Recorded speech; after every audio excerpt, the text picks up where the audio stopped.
Look at your hand right now. No, seriously. Stop whatever you're doing and just look at it.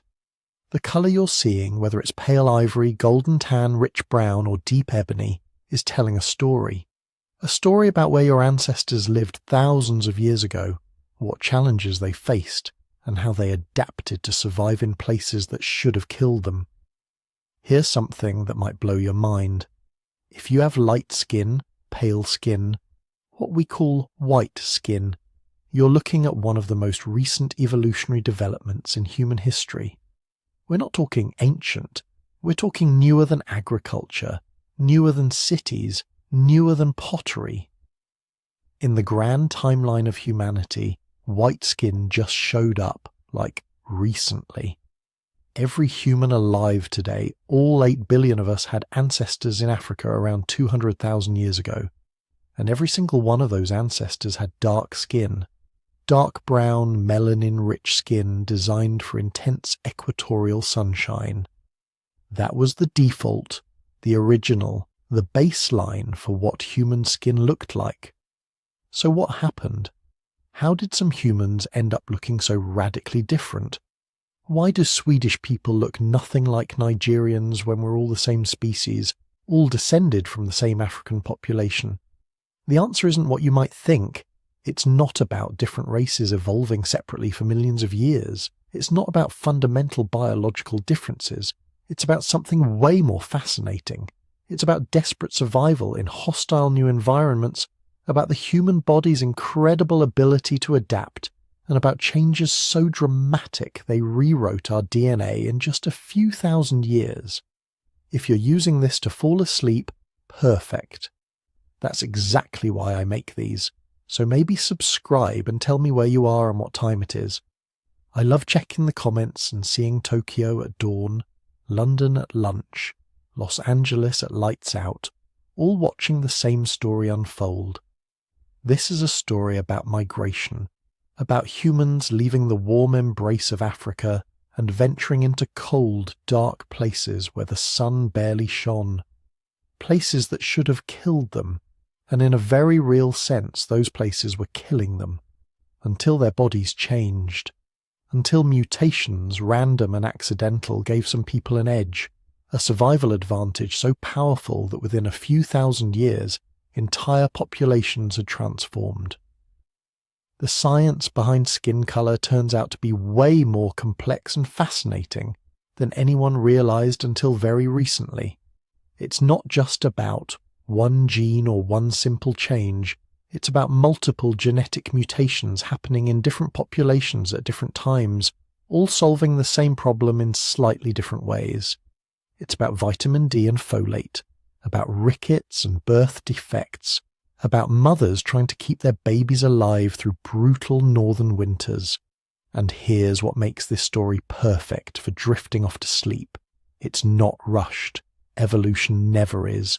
We're going to travel slowly through 50,000 years of human history, following our ancestors as they spread across the globe, watching their skin gradually lighten in response to new sunlight conditions.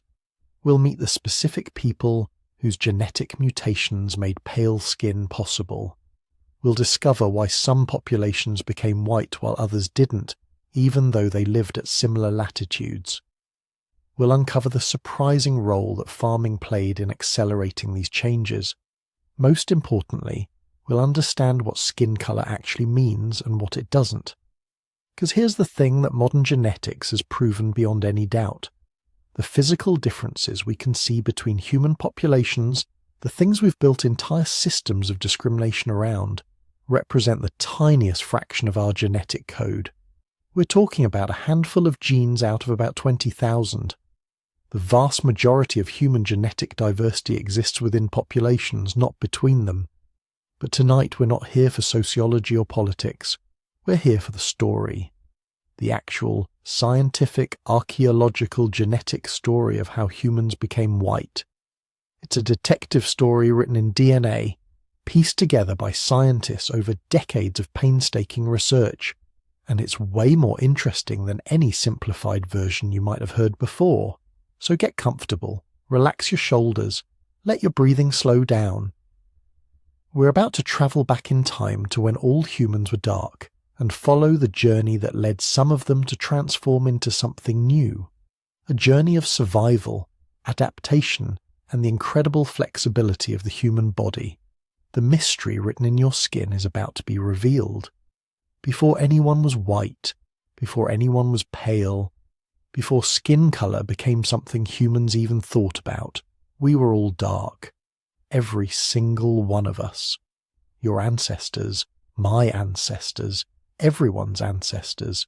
Around 300,000 years ago, in the sun-baked landscapes of Africa, modern humans emerged, and they all had one thing in common: dark brown skin, rich in melanin, perfectly adapted to the environment that created them. This wasn't random. Evolution doesn't do random when survival is on the line. Dark skin was the solution to a very specific problem, one that would kill you if you got it wrong: the African sun. Picture the world your earliest ancestors inhabited. Not the Africa of today, though parts of it remain similar, but the Africa of the Middle Pleistocene. Grasslands stretching to the horizon, broken by scattered acacia trees and rocky outcrops. The equatorial sun beating down with an intensity that's hard to comprehend if you've never experienced it. At noon, there's almost no shade. The sun is directly overhead, and UV radiation pours down like an invisible fire.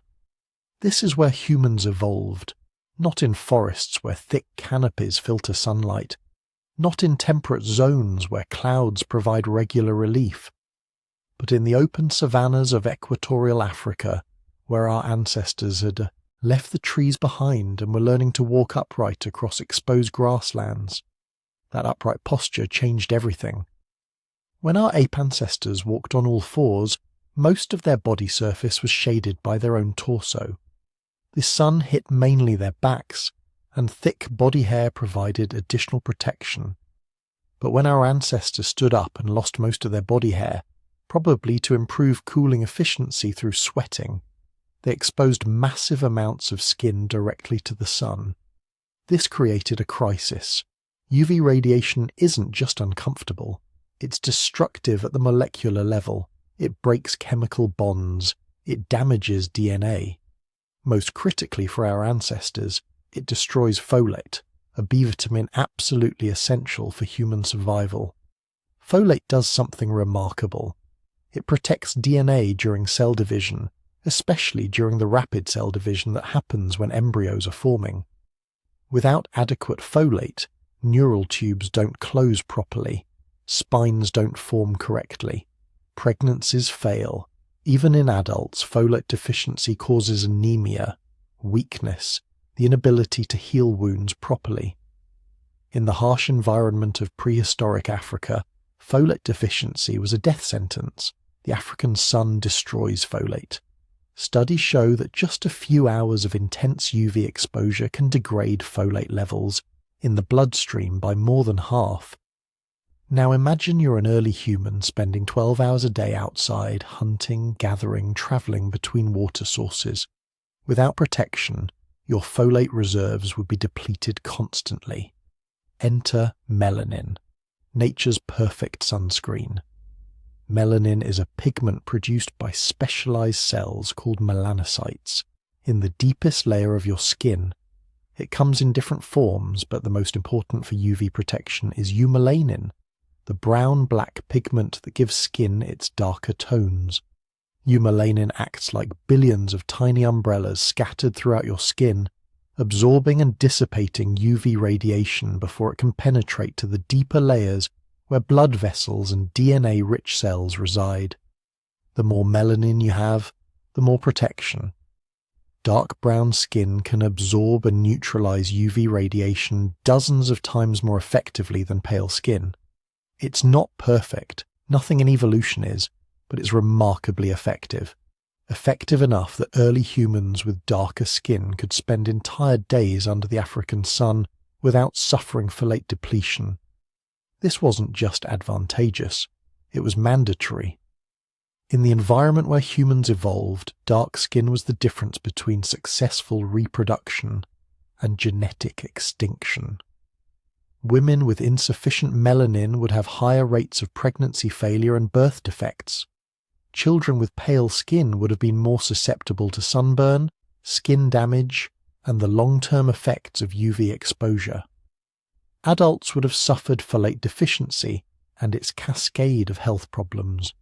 Natural selection doesn't mess around with problems this fundamental. Any genetic variation that increased melanin production would spread through the population rapidly. Within just a few thousand generations, basically nothing in evolutionary time, all humans living in equatorial Africa would have had dark skin. And they all did. Every single anatomically modern human who lived in Africa before the Great Migrations had dark brown skin. The genetic evidence is unambiguous. The variations in genes that control melanin production, the mutations that would later create lighter skin, none of them existed yet. Or if they did exist as random mutations, they were selected against, eliminated because they reduced fitness in the African environment. Think about what this means. For the first 240,000 years of modern human existence, maybe longer, skin color wasn't variable. It wasn't a marker of different populations or different groups. Every human who looked at another human saw someone whose skin was roughly the same shade as their own. Dark skin wasn't a trait that needed explaining. It was just what humans looked like. Life in those early African populations was hard but manageable. Your ancestors weren't struggling against their environment, they were adapted to it. They could hunt during the heat of the day without suffering sun damage. They could gather plant foods in exposed areas without worrying about UV radiation destroying essential nutrients in their bodies. Women could carry pregnancy successfully, producing healthy children with properly formed nervous systems. The archaeological evidence from this period shows humans thriving. Not just surviving, but developing increasingly sophisticated technologies and social structures. They were making specialized tools, hunting large game, gathering diverse plant resources. They were creating art, at least by 100,000 years ago, and probably earlier. They were developing the complex social networks that would eventually allow them to spread across the entire planet. And through all of this, through all these advances in technology and culture, their skin remained consistently dark. Because in Africa, under that intense equatorial sun, dark skin was simply what worked. But skin color does more than just protect folate. It's a balancing act, a compromise between competing needs. Because while UV radiation is dangerous, it's also essential. Humans need sunlight to produce vitamin D, a crucial nutrient for bone development, immune function, and dozens of other physiological processes. UV radiation hitting skin triggers a chemical reaction that synthesizes vitamin D. In equatorial Africa, this was never a problem. The sun is so intense that even heavily pigmented skin produces adequate vitamin D. Your dark-skinned ancestors got all the vitamin D they needed despite the UV-blocking properties of their melanin. The sun was strong enough to penetrate even nature's best sunscreen. This is the key point. In the environment where humans evolved, dark skin represented the optimal balance. Maximum protection from UV damage, but still enough UV penetration to maintain vitamin D production. It was the Goldilocks solution. Not too much UV getting through, not too little. Just right. Your earliest ancestors didn't think about any of this, of course. They didn't know about melanin or folate or vitamin D. They just lived under the African sun, generation after generation, shaped by forces they couldn't see or understand. But those forces were real, and they were powerful. They wrote the first chapter of human skin color in dark brown pigment. Then, around 60,000 years ago, some of those dark-skinned Africans did something unprecedented. They left. Small groups, probably just a few hundred individuals at first, crossed from Africa into the Arabian Peninsula and beyond. They carried with them all the genetic and cultural adaptations that had made them successful in Africa, including their dark skin. They didn't know it yet, but they were carrying an adaptation that was perfect for Africa and increasingly problematic for everywhere else they were about to go. The story of how human skin color diversified, how some populations became pale while others remained dark, starts with this migration. With dark-skinned people walking into environments where darkness itself would become a liability. But we're getting ahead of ourselves. For now, rest in this knowledge that the deepest, oldest human adaptation, the one we all carried for hundreds of thousands of years, was dark skin. Rich, melanin-filled, sun-adapted, dark brown skin. Before we were anything else, before we were diverse, before we were scattered across the world, we were all dark, all children of the African sun, all carrying the same protective pigment our ancestors needed to survive in the place where humanity was born. That darkness isn't a variation or a deviation, it's the original human condition, the baseline from which everything else emerged, and in its own way, that's beautiful. We all start from the same place, painted in the same shades, protected by the same molecular shields our earliest ancestors evolved beneath the oldest human skies. So your ancestors survived the bottleneck. They made it through 117,000 years of near extinction. Their populations exploded, spreading across Africa, developing new technologies and complex social systems.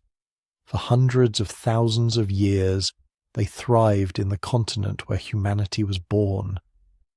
Then, around 70,000 to 100,000 years ago, something remarkable happened. A small group decided to leave. Not all humans, not even most humans, just a few hundred individuals who walked away from everything their ancestors had known and ventured into completely unknown territory. Why would anyone do this? Why leave Africa, where humans had lived successfully for millions of years, where the climate was familiar, where people knew which plants were edible and which animals were dangerous? The honest answer is we don't know for certain, but we can make some educated guesses based on what we know about human behavior and the environmental conditions at the time. First, the climate was changing again. Not catastrophically like during the bottleneck, but enough to matter. Africa was experiencing cycles of expansion and contraction in habitable zones. During wet periods, the Sahara would green up, becoming a grassland paradise full of lakes and rivers. During dry periods, it would contract back into the desert we know today. These cycles created a kind of pump effect. When conditions were good, populations would expand northward. When conditions deteriorated, they'd contract back south. But not always completely. Some groups would get stranded in refuges along the edges. Some would find ways to keep moving forward rather than retreating. And some would discover that the lands beyond Africa, while different, were also habitable. Second, human populations were growing. By 70,000 years ago, Africa probably held hundreds of thousands of people, maybe more. That might not sound like much compared to today's billions, but for hunter-gatherers who needed large territories to support each group, it was getting crowded. Competition for the best hunting grounds and gathering areas was intensifying. Young groups, especially young men looking to establish their own territories and families, would have felt the pressure. Moving into unexplored lands might have seemed less risky than fighting for increasingly contested resources at home. Third, humans had become really good at adapting to new environments. The descendants of the bottleneck survivors had been refining their survival skills for hundreds of thousands of years. They knew how to read landscapes, identify new food sources, develop new hunting strategies. The unknown wasn't as frightening to them as it might have been to their ancestors. They had the tools, both physical and mental, to take on the challenge. And fourth, there's something in human nature that just wants to see what's over the next hill. Call it curiosity, call it restlessness, call it the explorer's instinct. Whatever you call it, it's a fundamental part of what makes us human. Some individuals in every generation feel that pull to move, to discover, to push boundaries. When those individuals started walking north out of Africa, they changed the course of human history forever. The initial migration probably wasn't dramatic. No one woke up one morning and decided to leave Africa permanently.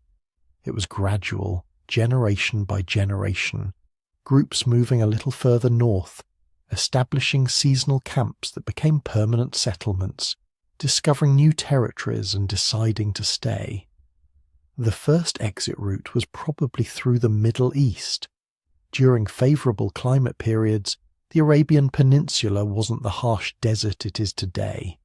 It was grassland dotted with lakes and crossed by rivers. Archaeological sites from this period show that humans were following these water sources, tracking the herds of large mammals that grazed along the fertile corridors. Some groups travelled along the coast, following the shoreline of the Red Sea and then around the Arabian Peninsula. This coastal route had enormous advantages. Seafood provided reliable protein even when land animals were scarce. Coastal environments were less subject to the extreme seasonal variations that made inland areas challenging, and the coast itself served as a natural navigation tool. Just keep the water on your left and keep walking. You can't get lost. These coastal migrants became specialists in a new kind of resource exploitation.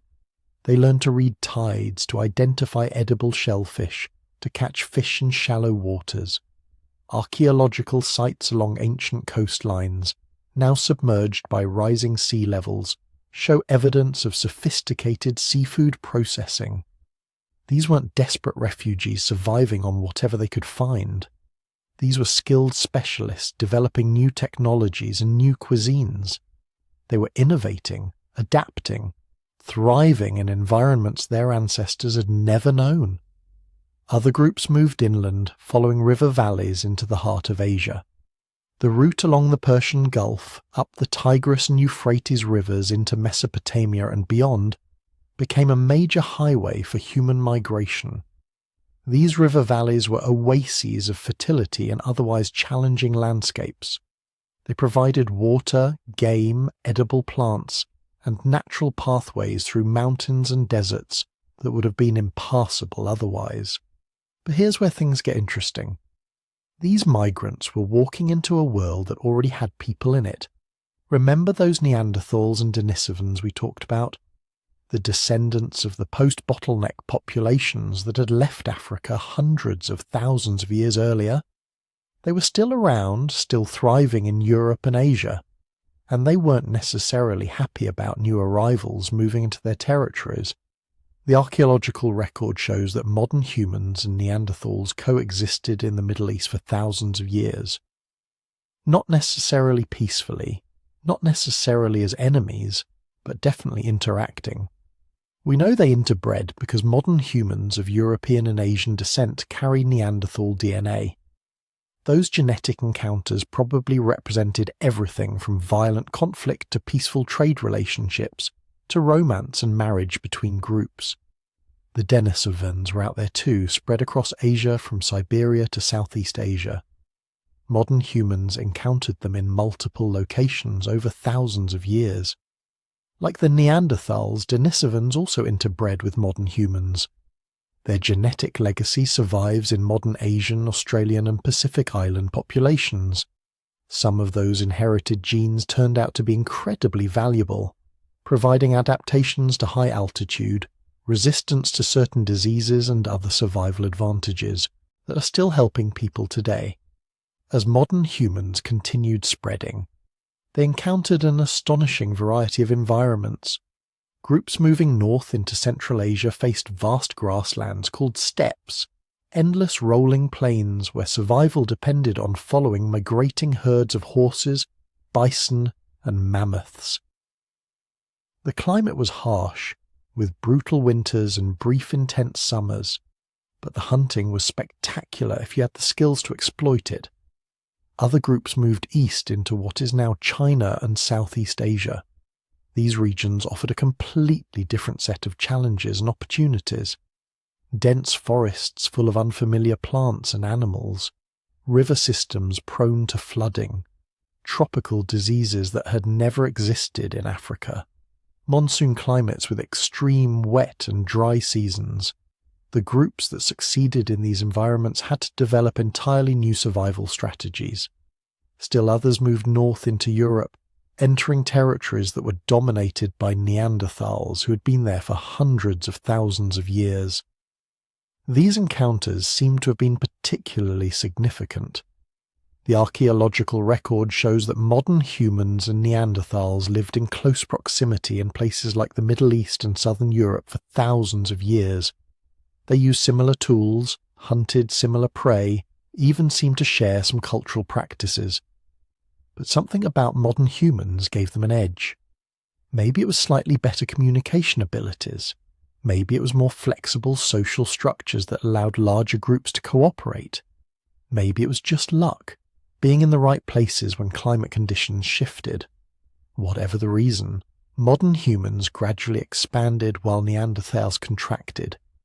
By about 40,000 years ago, Neanderthals had vanished from most of their former range, holding out in a few refuges in Spain and the Balkans before disappearing completely around 30,000 years ago. The pace of migration was breathtaking in evolutionary terms, but glacially slow in human terms. It took thousands of years for modern humans to spread from Africa to Australia, thousands more to reach Europe completely, many more thousands to cross into the Americas. Individual people didn't travel these entire distances. It was a multi-generational relay race, with each generation moving a little further into new territories, establishing new settlements that became jumping-off points for the next wave of explorers. And with each new environment, natural selection was at work. The humans who left Africa carried with them the same dark skin that had protected their ancestors from intense tropical sunlight for millions of years. That skin colour was perfect for Africa. It was about to become a serious problem, because the further north these migrants travelled, the less sunlight they received, and the less sunlight they received, the harder it became for their dark skin to produce enough vitamin D. This was setting up a biological crisis that would fundamentally change what humans looked like. But before we get to that crisis and how humans solved it, take a moment to imagine what these first migrants experienced. Leaving behind everything familiar, walking into landscapes no human had ever seen. Encountering animals that had never learned to fear people. Tasting plants that no human tongue had ever touched. Finding rivers that no one had named, mountains that no one had climbed. Every day brought something new. Every season presented different challenges. These weren't just survivors, these were pioneers, pushing humanity into every corner of the inhabitable world. And they were still changing, still evolving, still adapting to whatever challenges their new homes presented. The stage was set for one of the most dramatic transformations in human history. The loss of the very thing that had defined humans since the beginning, their dark skin. So your ancestors made it north, out of Africa, across the Middle East, and eventually into Europe and Central Asia. They were carrying the same dark skin that had protected their African ancestors for millions of years. Beautiful melanin-rich skin perfectly adapted for life under the African sun. And that skin was about to become a death sentence. Here's the thing nobody tells you about human migration. It's not just about finding new territory and figuring out how to hunt different animals. It's about your body suddenly being in an environment it was never designed for. And for dark-skinned humans moving into northern latitudes, the most critical challenge wasn't the cold, wasn't the different food sources, wasn't even the Ice Age megafauna. It was something much more invisible, much more insidious. It was sunlight, or rather, the lack of it. Let's talk about vitamin D. And before your eyes glaze over because this sounds like a supplement commercial, understand this. Vitamin D isn't really a vitamin at all. It's a hormone, a crucial hormone that your body manufactures when ultraviolet B rays from the sun hit your skin. Without it, you don't just feel a little tired or get sick more often. Without it, your body fundamentally stops working properly. Vitamin D regulates calcium absorption. Without adequate vitamin D, your body can't pull calcium from your food into your bloodstream. And without calcium, your bones don't mineralize properly. They stay soft, weak, prone to deformity and fracture. In children, this causes a disease called rickets, legs that bow outward under the weight of the growing body, ribs that develop abnormal bumps and depressions, skulls that soften and deform, spines that curve and compress. In adults, the condition is called osteomalacia. Your existing bones start losing their mineral content, becoming progressively weaker even without any obvious injury. Fractures happen from normal activities, bones ache constantly, muscles weaken because calcium is also essential for muscle contraction, but it gets worse, much worse. Vitamin D is critical for immune function. Without it, your body's ability to fight infections plummets. People with severe deficiency get sick constantly, and they don't recover properly. Wounds don't heal. Respiratory infections that would be minor annoyances become life-threatening illnesses. In the dangerous, disease-ridden environments of prehistoric Europe and Asia, this alone would have been devastating. The hormone also regulates cell growth and helps prevent runaway cellular proliferation. People with chronic vitamin D deficiency show increased rates of various cancers. Their cardiovascular systems don't function optimally.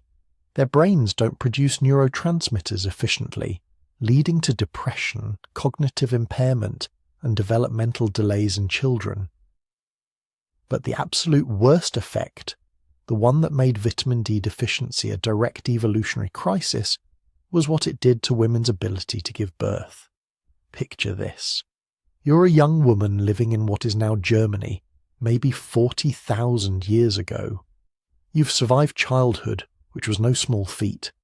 You've learned to hunt and gather in this cold, seasonal environment. You've found a mate, and now you're pregnant with your first child. You should be optimistic. Your group has food stored for winter. The cave you're sheltering in is secure. Everything seems set up for success. But you grew up with insufficient sunlight exposure. Your dark skin, perfect for Africa, blocked most of the weak UV rays that made it through the clouds and reached you during the short northern summers. Year after year, your body struggled to produce enough vitamin D. Year after year, your bones didn't mineralize quite right. The effects were subtle at first. Maybe you were a bit shorter than you should have been. Maybe you got sick more often. Maybe you felt tired a lot. But you survived. You adapted. You thought you were fine.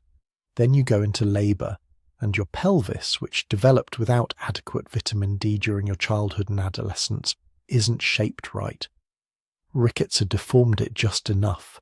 The birth canal is too narrow, the bones positioned at slightly wrong angles. The baby can't pass through. In the modern world, this means a C-section. In prehistoric Europe, this meant death. Both mother and child, gone. All because of sunlight and melanin and a mismatch between the two. This wasn't rare. This wasn't an occasional tragedy.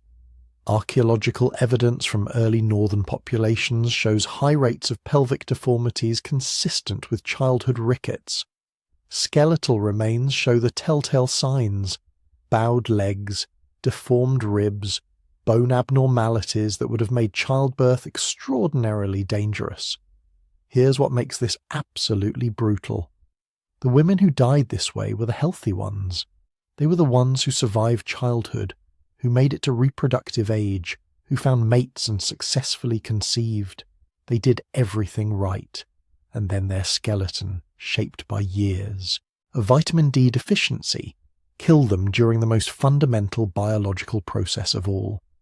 The math was devastating. If even a fraction of women in each generation died this way, and if the survivors had fewer children because of poor health, weakened immune systems and repeated infections, the population couldn't sustain itself.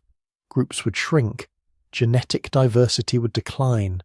Within a few thousand years, dark-skinned humans in northern latitudes would simply go extinct.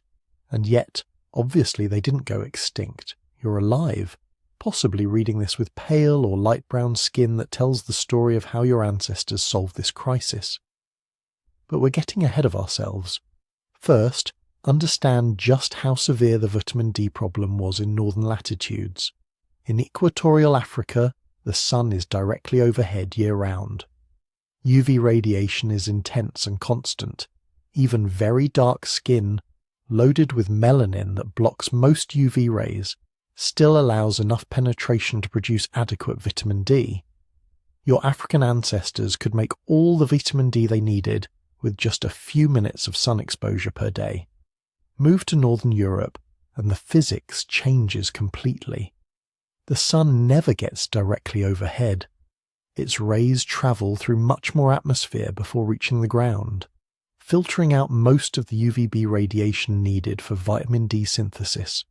During winter, which can last 6 months or more at high latitudes, the sun angle is so low that virtually no vitamin D production occurs regardless of skin color. Even in summer, the sun is weak and often hidden behind clouds for days or weeks at a time.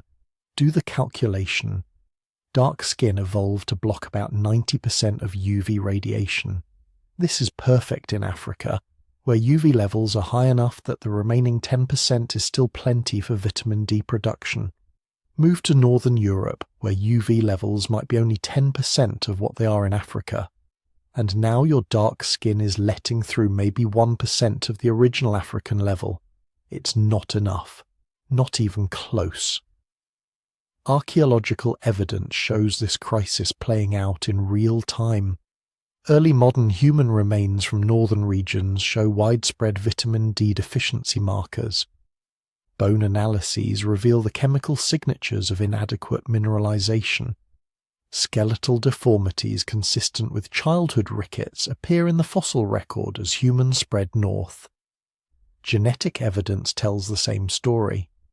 When scientists analyze ancient DNA from the earliest Europeans, they find something remarkable. Those people, the ones who first settled Europe between 40,000 and 10,000 years ago, they still had the genes for dark skin. They hadn't yet evolved the mutations for lighter pigmentation that would eventually dominate European populations. They were trying to survive with African skin in European conditions, and they were paying a terrible price. Some groups probably tried behavioral adaptations. Maybe they spent more time outdoors despite the cold, maximizing whatever sun exposure they could get. Maybe they removed more clothing during summer, exposing as much skin as possible to the weak sunshine. Maybe they preferentially settled in areas with more reliable sunny weather. But behavior can only compensate so much. You can't will your body to produce vitamin D from insufficient UV radiation. You can't think your way into stronger bones or a properly shaped pelvis. The laws of biochemistry and physics don't care about cultural adaptations. This was a crisis that required a biological solution. The human body needed to change, needed to become more efficient at capturing the scarce UV radiation available at northern latitudes. Natural selection needed to favour individuals whose skin was just a little bit lighter, just a little bit more transparent to UV rays. And that selection pressure needed to be powerful enough to overcome the massive disadvantage of a lighter skin in high UV environments, strong enough to spread new mutations through the population within just a few thousand years. It needed to be quite literally a matter of life and death, and it was. Women with slightly lighter skin could produce more vitamin D. Their bones developed more normally. Their pelvises formed properly. They could survive childbirth and raise children, while their darker-skinned counterparts died in labour or struggled with chronic illness and repeated miscarriages. The selection pressure was enormous, probably stronger than almost any other force acting on human populations at the time. And when natural selection pushes that hard, evolution responds fast. The stage was set for one of the most rapid evolutionary transformations in human history. Now here's where the story gets molecular, where evolutionary pressure meets random chance and changes the appearance of entire populations forever. Your ancestors are living in Northern Europe and Northern Asia.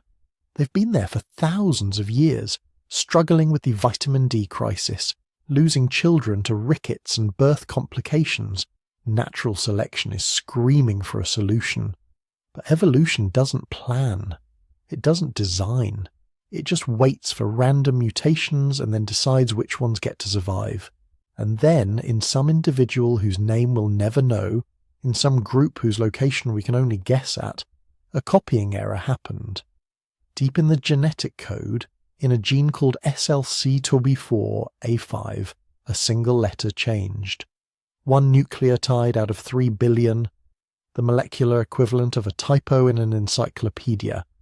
This gene codes for a protein involved in melanin production, the pigment that makes skin dark, and this one tiny change, this single-letter substitution, reduced melanin production by about 30 to 40%. The person born with this mutation would have been noticeably lighter than their parents, not white like modern Northern Europeans, but distinctly paler. Different enough to be remarkable in a population where everyone else was dark brown or black. In most places, at most times in human history, this mutation would have meant nothing. Maybe a slight disadvantage, actually, since lighter skin is more vulnerable to sun damage. The individual might have passed it on to a few descendants, and then it would have disappeared, diluted back into the gene pool. But remember where we are. Northern latitudes, low UV radiation, populations suffering from chronic vitamin D deficiency. And here comes an individual whose lighter skin allows their body to synthesize vitamin D more efficiently than anyone around them. They were healthier. Their bones were stronger. If they were female, they had easier pregnancies and healthier babies. If they were male, they were more vigorous, more likely to survive winters, more attractive to potential mates. They had more children. And crucially, those children inherited the mutation and had the same advantages. Within a few dozen generations, maybe 1,000 years, this single mutation had spread through the entire population. Not because anyone decided lighter skin was better, not because of culture or preference or conscious choice, simply because individuals carrying this mutation were slightly more likely to survive and reproduce than those who didn't. This is natural selection at its purest, a random genetic change meeting an environmental pressure and spreading through a population because it solves a survival problem. But SLC24A5 wasn't working alone. It was just the beginning. Around the same time, or maybe a few thousand years later, other mutations were popping up in other genes. SLC45A2, another gene involved in melanin production, underwent its own random change.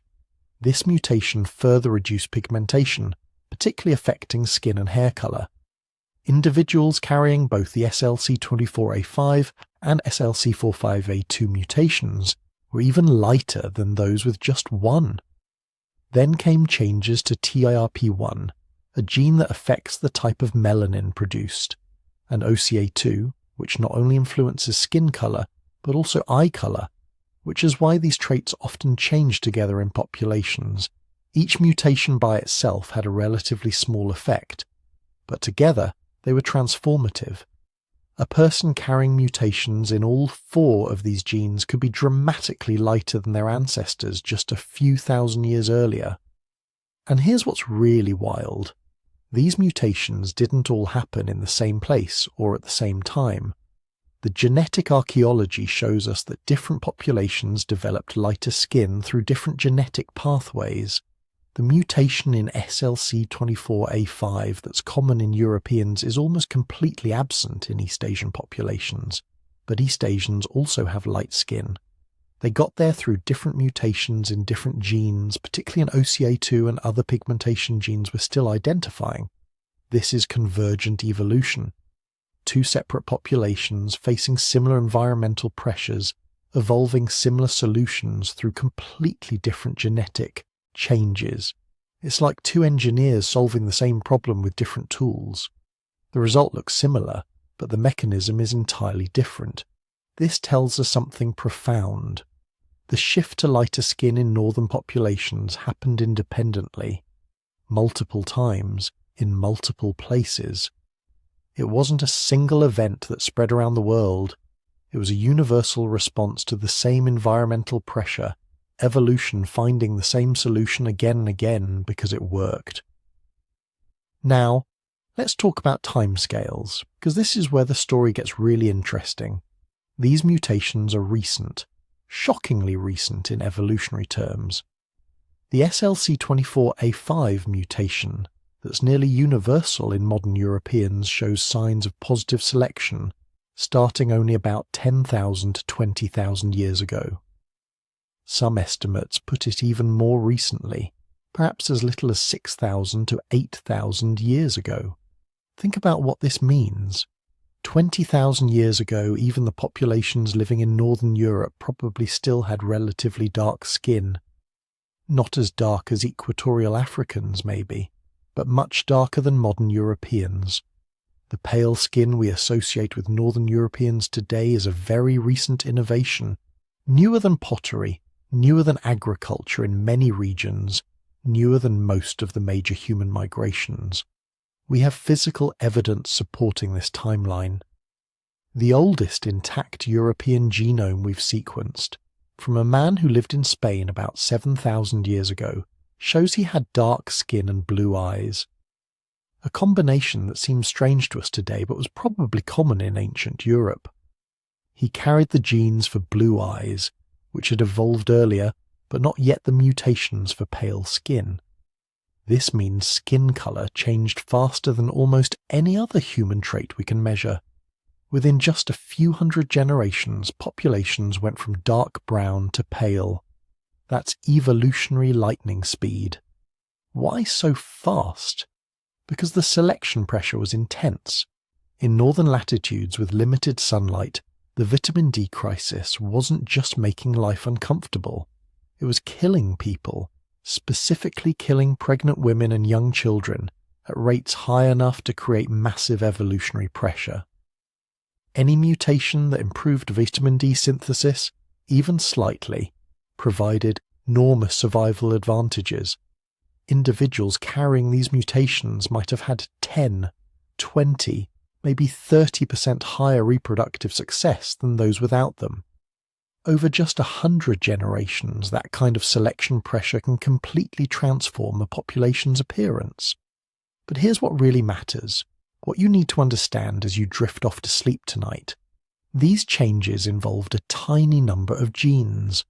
Current research suggests that the vast majority of skin color variation in modern humans is controlled by somewhere between 15 and 30 genes.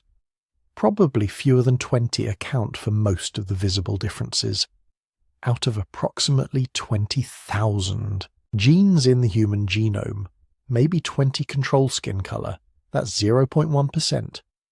0.1% of your genetic code determines whether you have dark skin or light skin.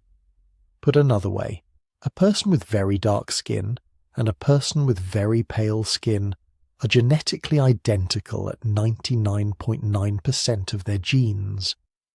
The visible difference that seems so significant, that has caused so much social division and conflict throughout history, is the result of tiny tweaks to a microscopic fraction of the human genome.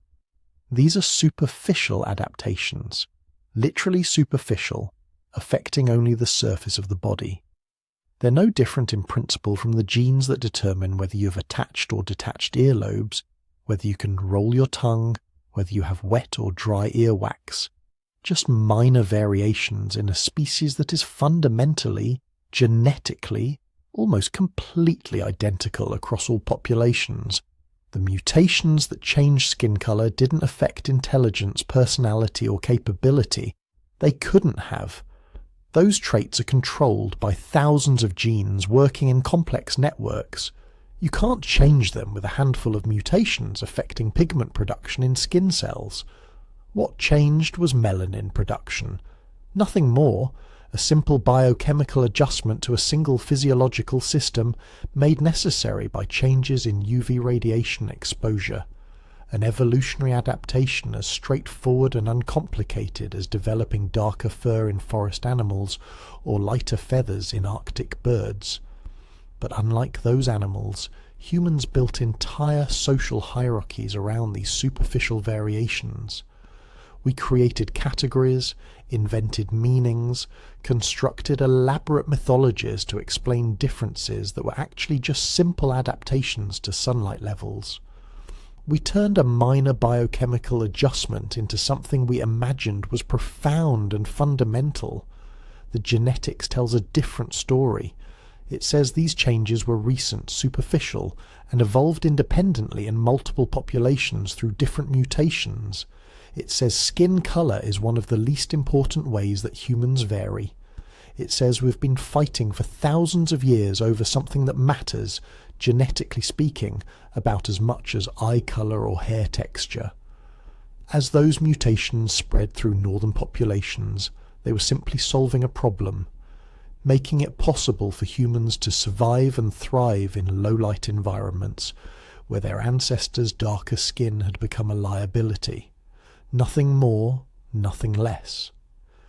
But the story wasn't quite finished, because something else was about to happen that would accelerate these changes even faster, spreading pale skin across northern populations in just a few thousand years. Something that would transform human society and, unexpectedly, human appearance along with it. The agricultural revolution was coming, and it was about to change everything, including the colour of human skin. But then everything changed again. And this time, it wasn't climate. It wasn't migration. It was something humans did to themselves, completely by accident.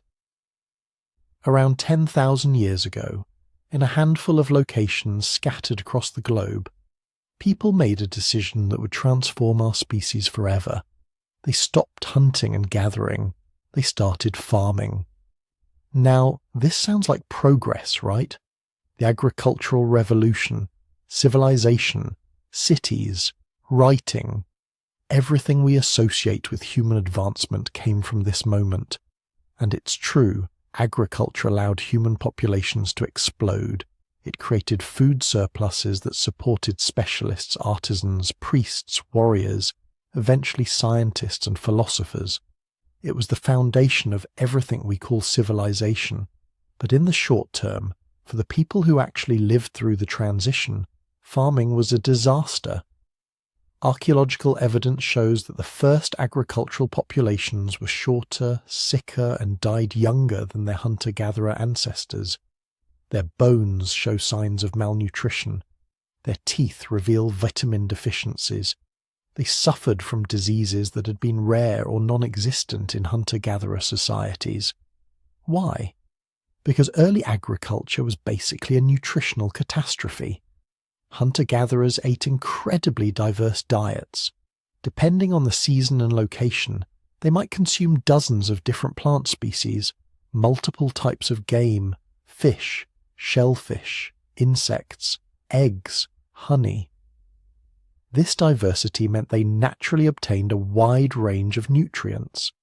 They were constantly moving, constantly encountering new food sources, constantly maintaining balanced nutrition without even trying. Most importantly for our story, hunter-gatherers in northern latitudes had reliable sources of vitamin D in their diets. Fish, especially fatty fish like salmon and mackerel, are packed with vitamin D. So are fish eggs and fish liver.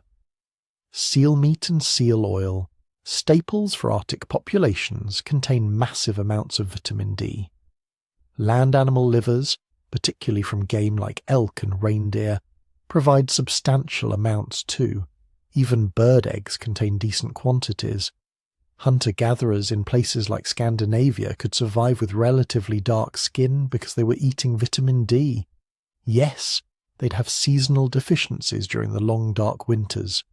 Yes, lighter skin would have helped. But they weren't in crisis. They could get by. Their children might not have optimal bone development, but they'd survive. Then came farming. And suddenly this dietary safety net vanished. The first agricultural populations didn't farm everything. They couldn't. Agriculture emerged independently in different regions, and in each place people domesticated whatever plants grew best in their local environment. In the Middle East it was wheat and barley, in China rice and millet, in Mesoamerica corn and beans, in Africa sorghum and yams. But here's what's crucial. None of these staple crops contain meaningful amounts of vitamin D. Plants don't make vitamin D, only animals do, and even then, only certain tissues. When you base your entire diet on cultivated grains and vegetables, you're essentially cutting yourself off from dietary vitamin D entirely. The early farmers of the Middle East weren't too badly affected because they were still living in relatively sunny regions. But when agriculture spread north into Europe, carried by migrating farming populations, the vitamin D crisis became acute. Imagine this. You're living in what's now Germany or Poland. It's 8,000 years ago. Your ancestors just arrived from the south, bringing domesticated wheat and barley. For the first time in human history, you can stay in one place year-round. You clear forests, plant fields, build permanent settlements. But your diet has gone from varied, with fish, game, wild plants, and seasonal diversity, to monotonous. Bread, porridge, maybe some vegetables if you're lucky, a bit of meat on special occasions, but nothing like the amounts hunter-gatherers consumed, and crucially, almost no fish. Agricultural populations settled inland, away from coasts and rivers, because that's where the best farming land was. Within a generation or two, the children are suffering. Rickets becomes epidemic. You're watching kids grow up with bent legs, deformed spines, weakened bones that fracture easily. Mothers are dying in childbirth because their pelvises never developed properly. Infants are dying from seizures caused by calcium deficiency. And remember, you're living at 50 degrees north latitude. In winter, the sun barely gets above the horizon. Even when it's out, it's too weak to trigger vitamin D synthesis in dark skin. You might get adequate sun exposure for 3 or 4 months per year. That's it. Under these conditions, the selective pressure for lighter skin didn't just increase, it exploded. This wasn't gradual anymore. This was a crisis happening in real time. Women with slightly lighter skin could synthesize vitamin D more efficiently. Their children had stronger bones. Their daughters survived childbirth more often. Their grandchildren were more numerous. The genetic evidence shows exactly what you'd expect from this kind of intense natural selection.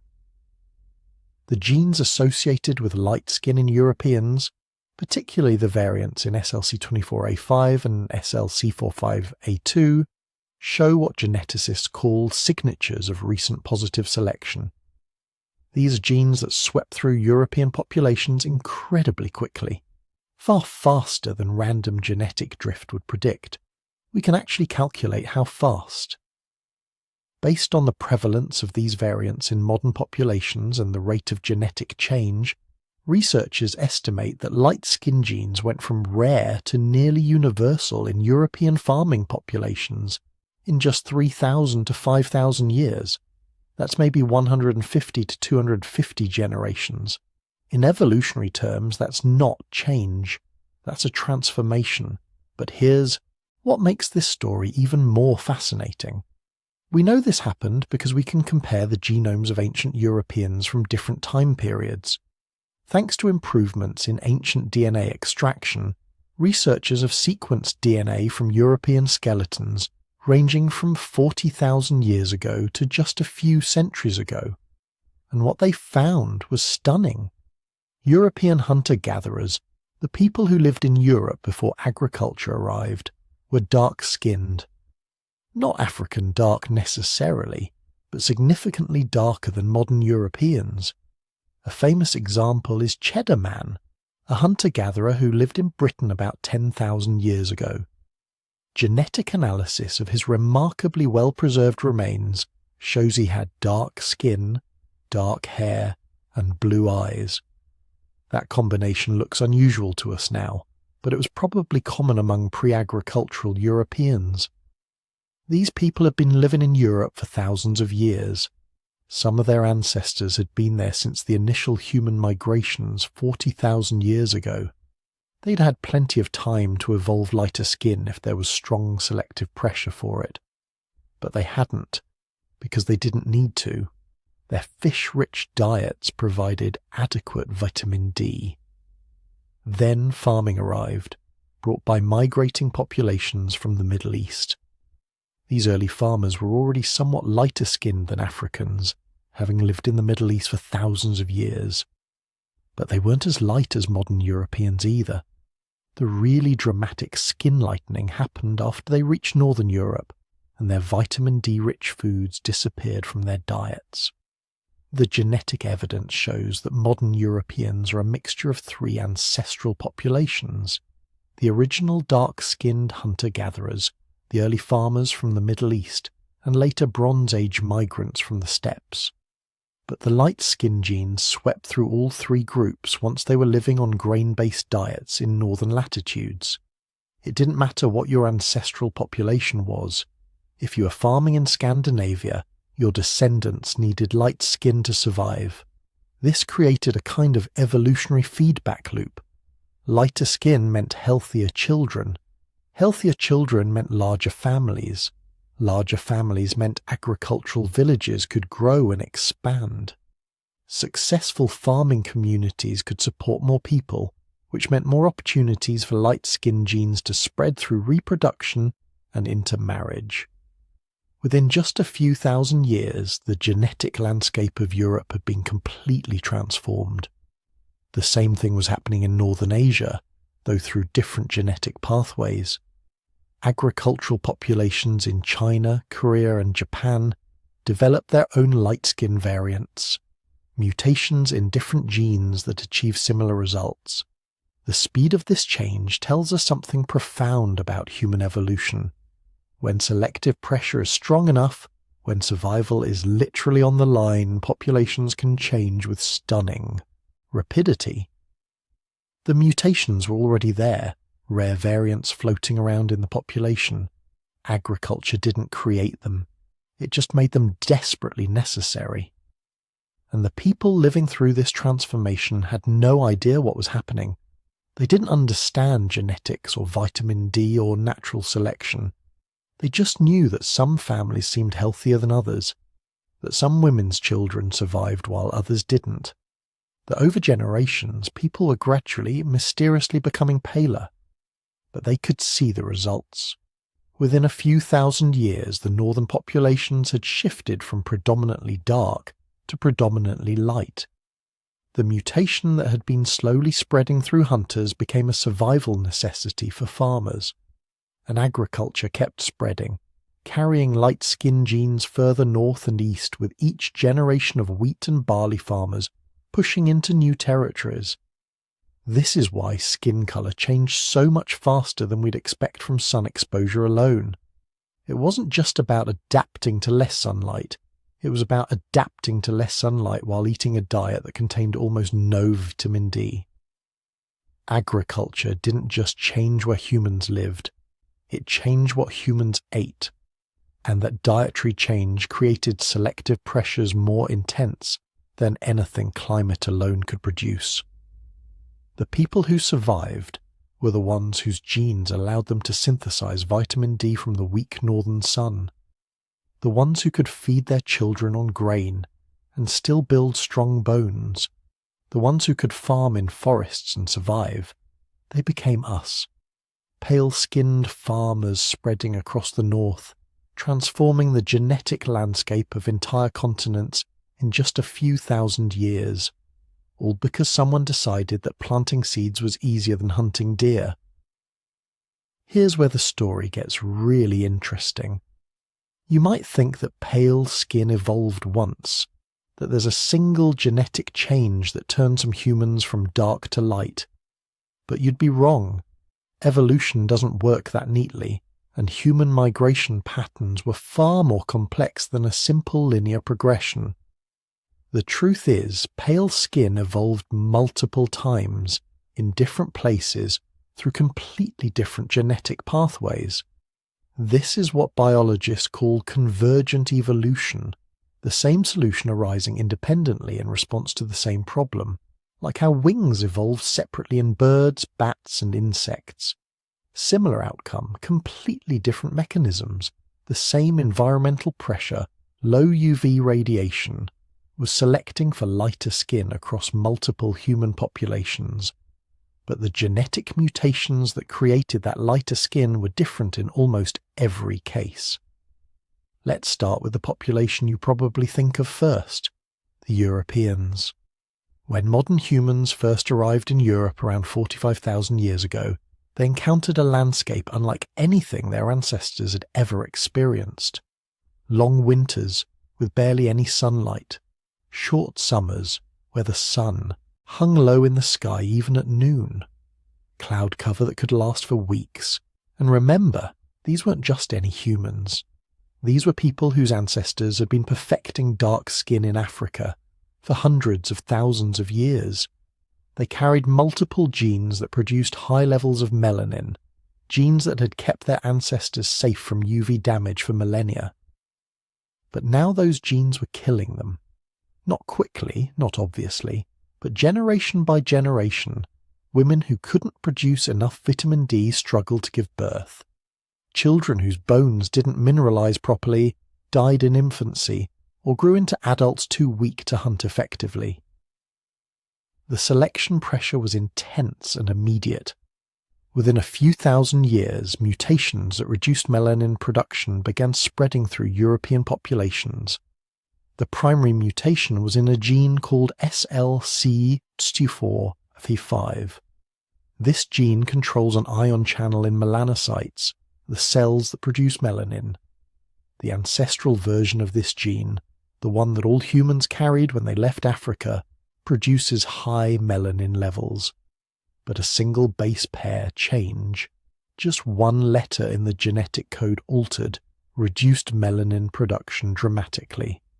People carrying 2 copies of this mutated gene, one from each parent, had significantly lighter skin than their ancestors, and crucially, they produced enough vitamin D to survive northern winters. This mutation arose somewhere in the Middle East or southern Europe around 20,000 to 30,000 years ago. We're not exactly sure where or when, because genetic dating has margins of error. But we know it spread explosively. Within 10,000 years, nearly every person in Europe carried at least 1 copy. Within 20,000 years, nearly everyone carried 2. But here's what's fascinating. That same mutation, SLC24A5, is almost completely absent in East Asian populations. The people who migrated into China, Korea, Japan, and Southeast Asia faced the same vitamin D crisis as Europeans. They moved into northern latitudes with low UV radiation. Their dark-skinned ancestors struggled with the same health problems, but they solved the problem differently. East Asian populations developed pale skin through mutations in completely different genes. The primary ones are EDAR and OCA2, along with several others that we're still identifying. These genes affect melanin production through different cellular pathways than SLC24A5. They're like solving the same math problem using different equations. You get to the same answer, but you took a different route. EDAR is particularly interesting because it doesn't just affect skin color.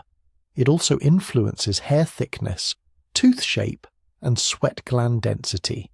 This suggests that the mutation that lightened East Asian skin might have originally been selected for something else entirely. Maybe better cold weather adaptation through thicker hair and different sweat responses. The skin lightening might have been a side effect that turned out to be advantageous for vitamin D production. The genetic evidence shows this mutation arising in East Asia around 20,000 to 30,000 years ago, roughly the same time frame as the European mutations, but completely independently.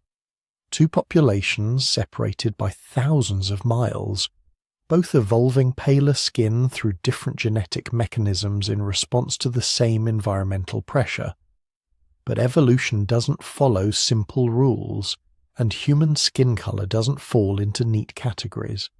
Some populations thoroughly disprove the simple equation of northern latitude equals pale skin. Consider the Inuit peoples of the Arctic. They live at some of the highest latitudes on Earth. Parts of Greenland, northern Canada, and Alaska barely see the sun for months during winter.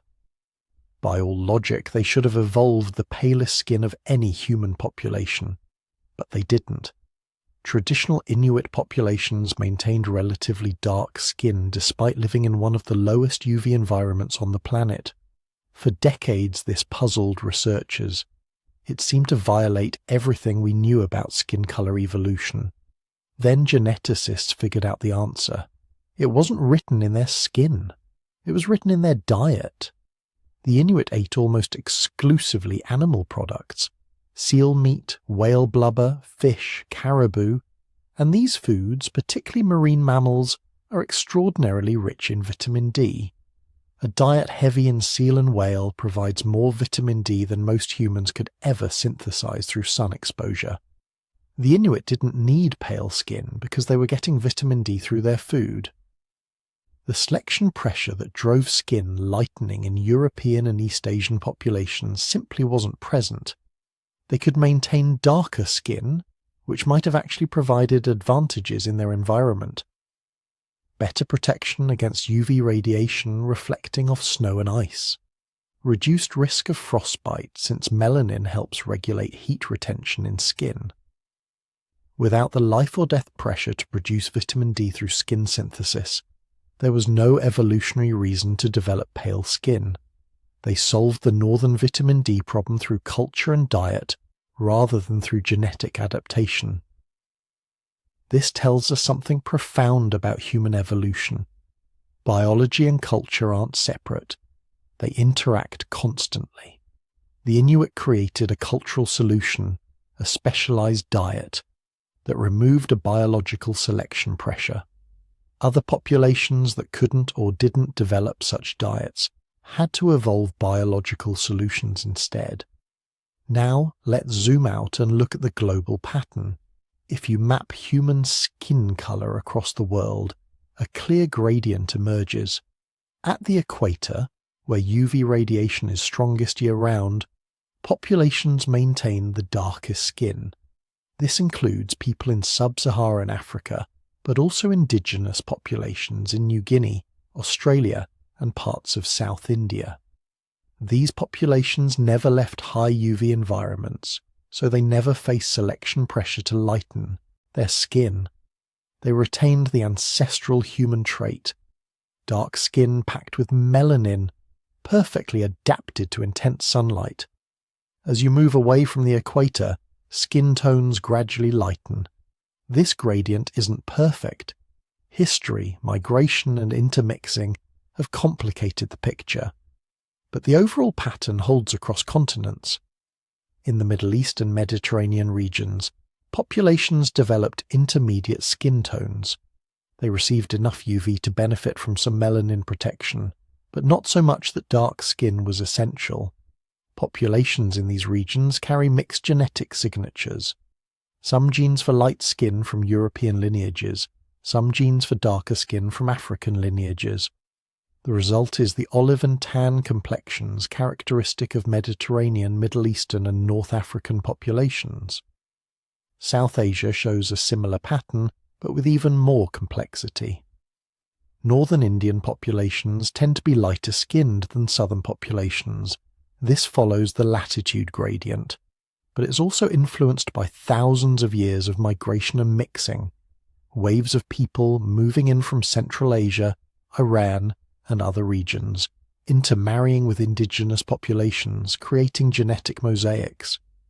Some individuals carry light-skin genes from both European and East Asian lineages, plus dark-skin genes from ancestral populations. The result is one of the most diverse ranges of skin tones anywhere in the world, all within a single geographic region. Central Asia presents another fascinating case.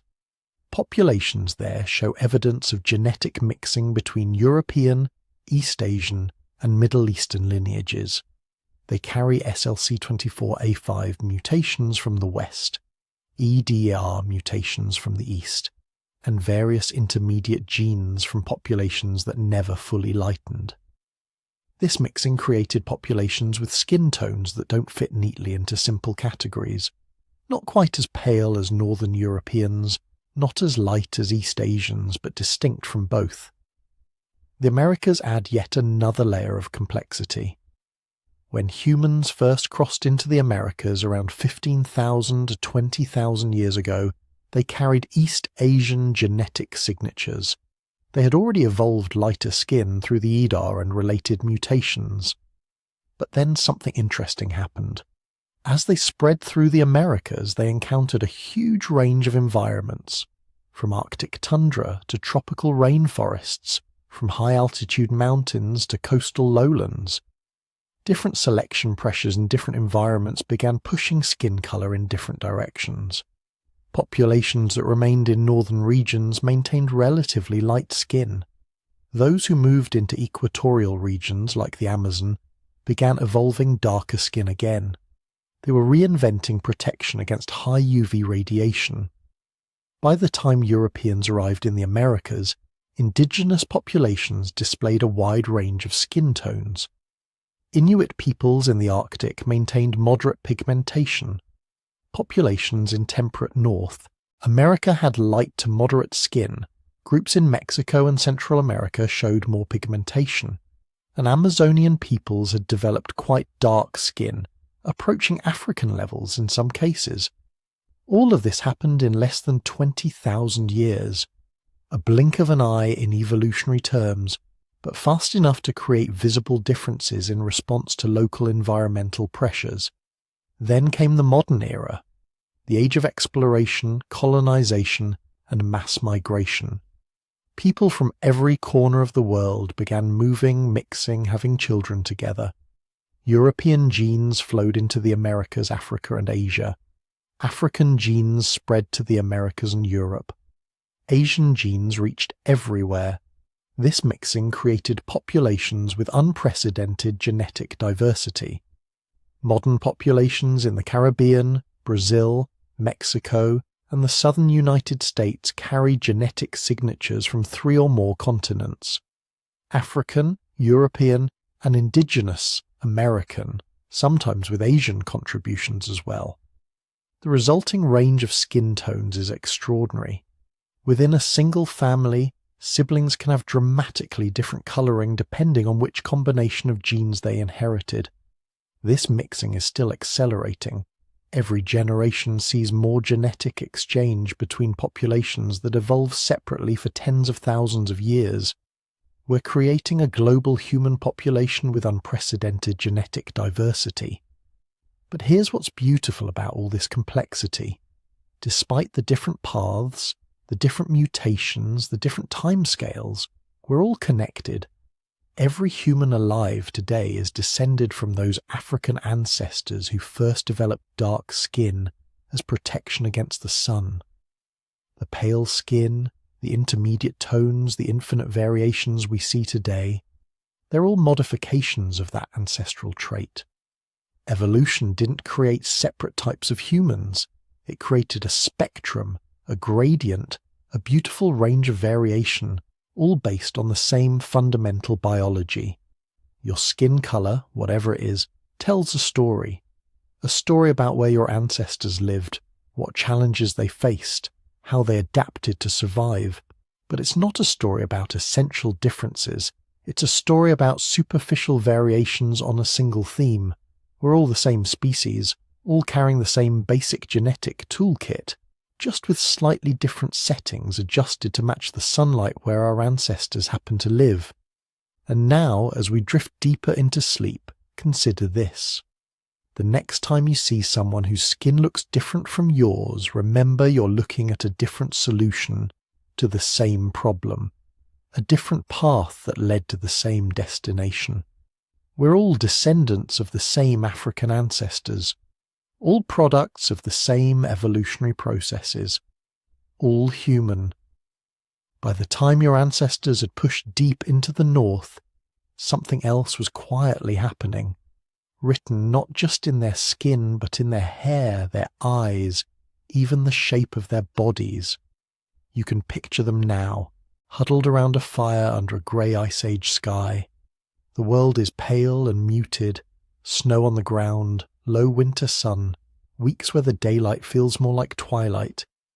In a place like this, the sun isn't just weaker, it's rare, and that changes everything. Lighter skin was one solution to that problem. You already know the story. Less pigment lets in more UV. More UV means more vitamin D. More vitamin D means stronger bones, healthier pregnancies, fewer children born with fragile skeletons that couldn't survive. But skin wasn't the only thing changing. In Europe, another set of traits began to spread, like branches growing out from the same evolutionary trunk. Not exactly the same process, not exactly the same genes, but responding to the same harsh, low-light world. Let's start with the eyes. If you could have walked into Ice Age Europe 50,000 years ago and looked closely at the people you met, most of them probably would still have had dark eyes, brown like the soil after rain, brown like their African ancestors. But slowly, in some families, a tiny change appeared. One letter in their DNA at a region called OCA2HER2 shifted. It didn't break anything. It just dialed down the amount of brown pigment in the iris. Take away enough pigment and the eye stops looking dark. Instead, it starts scattering light, the way the sky does. That scattered light looks blue. That's all blue eyes really are, not blue pigment, just a trick of physics. Light bouncing around inside an iris that doesn't have much brown in it. At first, this mutation may have appeared in one person. One child, born with eyes that looked like the winter sky. Maybe their parents thought it was strange. Maybe they thought it was beautiful. Either way, if that child survived and had children of their own, the mutation had a chance to move forward. Did blue eyes evolve for a reason? Or were they just a side effect of something else? We don't know for sure, and that's where the story gets interesting. There are clues, but no final verdict. Some scientists think that as skin became lighter to help with vitamin D, the genes that controlled pigment in other parts of the body, like the eyes, got pulled along for the ride. A sort of genetic hitchhiking. The mutation in the OCA2HER2 region might have spread because it happened to sit near other useful changes being selected for in the harsh northern light. Others suggest that once blue eyes appeared, they might have been favoured socially.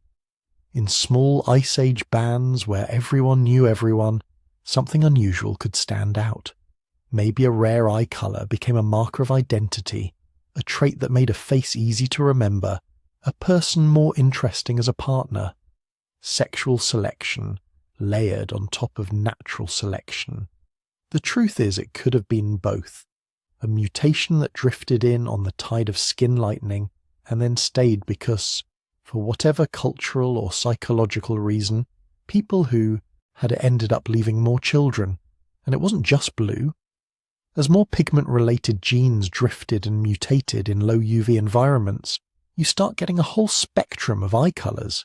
Green, hazel, grey, eyes that change in different light, eyes that seem to hold the colours of the landscape itself. Forest, sea, storm clouds. All of this was happening while those same populations were dealing with another problem, staying warm. In the tropics, Long limbs and lean frames help shed heat, but in the north, heat is something you hoard. Here, a different package of traits begins to show up in skeletal remains. Bodies get a little stockier, more compact, arms and legs slightly shorter relative to the torso, more like a thermos than a radiator. This isn't random. It's what biologists call Bergmann's and Allen's rules. In colder climates, animals tend to be bulkier with shorter extremities to reduce the surface area through which they lose heat. Your Ice Age ancestors didn't read those rules, they embodied them. Even their faces told a cold climate story, the nose especially. In bitter, dry air, breathing is dangerous. Too cold, too fast, and the delicate tissues of the lungs can be damaged. So in populations living in cold, dry environments, selection seems to have favoured narrower, more projecting noses. Longer internal airways that could warm and humidify the air before it reached the lungs. In warmer, wetter climates, this isn't as crucial. Wider noses are fine, even useful for moving more air quickly. But in the north, the nose became a built-in climate control system, a tiny biological furnace and humidifier sitting right in the middle of the face. So now, around that Ice Age fire, you can begin to see the pattern. Lighter skin, filtering scarce sunlight, eyes that sometimes gleam blue or green, bodies that are slightly shorter, stockier, noses tuned to cold, dry air. These traits didn't always appear together. A stocky build could exist with dark eyes, a light eye colour with a broader nose. Evolution isn't a tidy designer, it's a tinkerer. Different genes, on different chromosomes changing at different times, under overlapping but not identical pressures. But because these traits all made sense in similar environments, they often travelled through the same populations, not as a single northern race, but as a loose bundle of adaptations, what you might call a northern package. Hair joined in too. In high-latitude Europe and parts of Western Eurasia, new hair colours began to appear. Just as with eyes, the changes were about pigment, this time melanin in the hair shaft. A mutation here, in a gene like MC1R, and the balance between two types of melanin shifts. Less of the very dark eumelanin, more of the reddish pheomelanin, and suddenly someone is born with hair the colour of embers rather than coal, red hair. Change the balance another way, lessen pigment overall, and hair becomes honey-coloured, then truly blonde. Fine, pale hair catching the low sun like straw, like the last light before winter dusk. These colours probably began as rare accidents, just like blue eyes. Do they have a clear survival advantage? Maybe, maybe not. In places with very weak sunlight, less pigment in the hair and skin might have slightly improved vitamin D production. But many researchers think the story here leans more towards sexual selection, unusual traits standing out in small populations, where every face is familiar and difference can become desirable. Imagine a world with no artificial lights, no screens, no neon signs. The brightest, most colourful thing you see all winter might be another human being. In that world, hair the colour of autumn leaves, or eyes the colour of ice on a deep lake, might have felt almost magical. And once a trait becomes desirable, even for purely social reasons, evolution pays attention. People who carry those traits might have more mates, more surviving children, and slowly, over thousands of years, those once rare mutations become common in certain regions. But it's important to remember, none of this was inevitable. In East Asia, for example, skin also lightened under northern skies, but the specific genetic pathways were different. Different mutations, same overall outcome, a new solution to the same problem. Eye colour there mostly stayed dark, hair stayed black in most populations. The northern package looked different depending on which branch of humanity you were looking at, and which particular mutations happen to arise and spread. That's the deeper pattern behind all of this. You're not looking at one simple story where north equals pale, south equals dark. You're looking at dozens of overlapping stories, climate sculpting bodies, diet sculpting skin, culture and attraction sculpting hair and eyes, different human groups in different places, solving the same challenges with different genetic tools. Every trait we've talked about, eye colour, hair colour, body shape, nose structure, is controlled by many genes. Each gene can have multiple versions. Each version can be nudged by selection, reshuffled by sexual choices, or simply drift through a small population by chance. So when you look around the modern world and see a red-haired person from Ireland, a blonde-haired child from Sweden, a brown-eyed farmer from China, a dark-skinned herder from Sudan, what you're really seeing is one species that has tried out hundreds of slightly different solutions to the same basic problems. How do we stay warm? How do we protect ourselves from the sun? How do we get the vitamins we need? How do we choose each other? Underneath it all, the same bottlenecked, crisis-tested human brain. The same 46 chromosomes, including that fused pair inherited from a tiny population that almost vanished 800,000 years ago. The same capacity for language, for cooperation, for storytelling. But on the surface, infinite variation. And here's the quiet, sleep-friendly secret in all of this. These visible differences are recent, very recent. Most of the traits we think of when we picture northern or European or cold adapted likely reached high frequencies only in the last 10,000 or so years, some even more recently. For the vast majority of our species' history, we all looked more alike than we do now. The northern package is just one of many late experiments, an add-on, a patch, a local update applied to a very old human operating system. Lighter skin in the north, darker skin in the tropics, blue eyes near the Baltic, green eyes around the Caspian, red hair pockets in Western Europe, stocky frames in Siberia, long limbs in East Africa, each one a quiet response to wind, sun, cold, food, and the mysterious ways humans choose partners. Put it all together, and the message is simple and strangely calming. Humans are adaptable, ridiculously adaptable. Our bodies are flexible stories, rewritten by climate and culture and time. Your own face, your own skin, your own eyes and hair are a chapter in that story.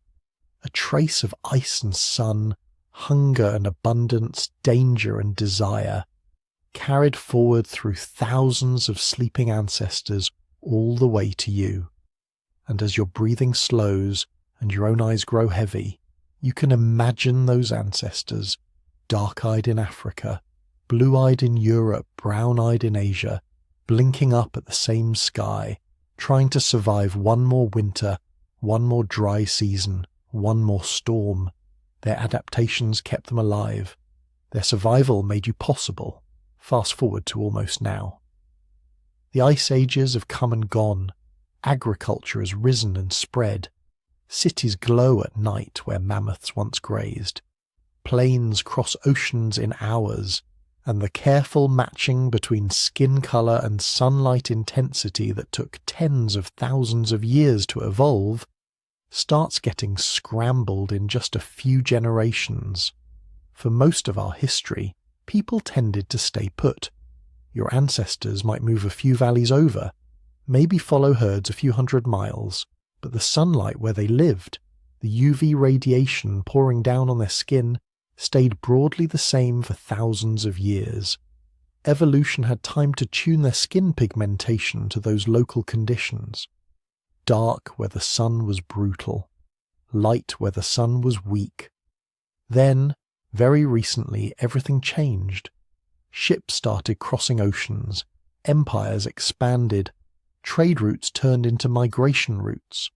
People from intensely sunny homelands found themselves living under grey northern skies. People whose ancestors had evolved in misty, low UV climates moved to fierce tropical coasts. In just a few centuries, the slow dance between climate and skin colour was thrown into chaos. Imagine a map of the world at night glowing with city lights. Now imagine another map layered on top of it, showing where your skin expects to be, based on your ancestry. If evolution had its way, dark skin would cluster around the equator, fading gradually as you move toward the poles. But the real map now is different. Dark-skinned families in Stockholm, pale-skinned families in Brisbane, mixed heritage kids everywhere, their genes carrying UV histories from half a planet away. Our bodies are still running software written by ancient sunlight. But we've changed the hardware, our environment, almost overnight. Take Australia, especially places like Queensland. It sits under some of the strongest UV radiation on Earth. For tens of thousands of years, the Aboriginal peoples of Australia evolved deep, protective skin pigmentation that worked beautifully with that extreme sun. Then, in the last few centuries, large numbers of very light-skinned Europeans arrived. Skins that had been shaped for the cloudier skies of Britain, Ireland, and Northern Europe found themselves under a blazing, unforgiving sun their melanocytes were never built to handle. The result? A skin cancer experiment, running in real time. In high UV regions like Australia, New Zealand, and parts of South Africa, fair-skinned populations have some of the highest rates of skin cancer ever recorded. Basal cell carcinoma, squamous cell carcinoma, melanoma, the most dangerous kind. These are not evolution's mistakes. They're what happens when we move faster than evolution can follow. Your light skin was never designed to make you sick. It was selected because in dark, low UV environments, it let your body produce enough vitamin D to build strong bones, healthy immune systems, and surviving children. But move that same skin suddenly to a harsh tropical sun, and the trade-off flips. The advantage, fast vitamin D production, no longer matters because there's vitamin D everywhere in that sunlight. Instead, the vulnerability becomes fatal. UV rays slice through unprotected cells, damaging DNA. Most of the time, your body repairs it. Sometimes the repairs are imperfect. A cell goes rogue. A tumour begins. Now flip the situation. Think of a family whose ancestors evolved under the burning equatorial sun. Deep melanin layers, powerful natural sunscreen. For hundreds of generations, that skin tone was perfect. It blocked the UV that would have destroyed folate in the bloodstream while still letting through enough to make vitamin D in a place where sunlight was abundant year-round. Then, within a few decades, maybe just a single lifetime, that family moves north. Not just a little north, far north, London, Oslo, Toronto, long winters, short low-angle suns, cloudy skies. That same protective melanin now becomes a barrier. It's still great at blocking UV, but now UV is precious.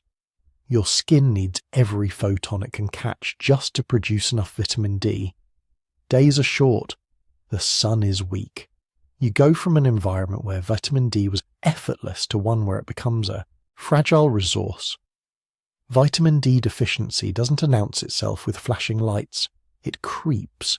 Bones ache. Children may develop rickets, soft bones that bend and deform. Adults become more prone to fractures, to immune problems, maybe to subtle mood changes as the seasons turn dark. Ancient evolutionary logic, protect folate at all costs in a brutal sun, is now colliding with a modern life lived in a cold, dim world, often indoors, under roofs and fluorescent lights. So you have two mirror image problems. Light-skinned people transplanted to high UV environments, overexposed. Dark-skinned people transplanted to low UV environments, underexposed. Both situations are evolution out of sync with geography. But humans have a new trick. a trick older species never had. We hack evolution. We invent sunscreen, hats, long-sleeved shirts woven from fibres no Pleistocene hunter could dream of. We create vitamin D pills, little compressed tablets of sunlight in a bottle. We fortify milk, cereal, infant formula, even some plant-based milks, with extra vitamin D. Fake summer dissolved into everyday food. We build UV lamps for people whose winters are too long. We study our own biology and quietly reroute the ancient pathways that used to be controlled only by climate and selection. Your ancestors evolved to match their skin to their sky. You can now change the rules in a single afternoon trip to the pharmacy. The consequences are profound. For the first time in our history, skin colour doesn't fully determine where we can live safely. A deeply pigmented person can be perfectly healthy in northern Canada, as long as diet and supplements cover the vitamin D gap.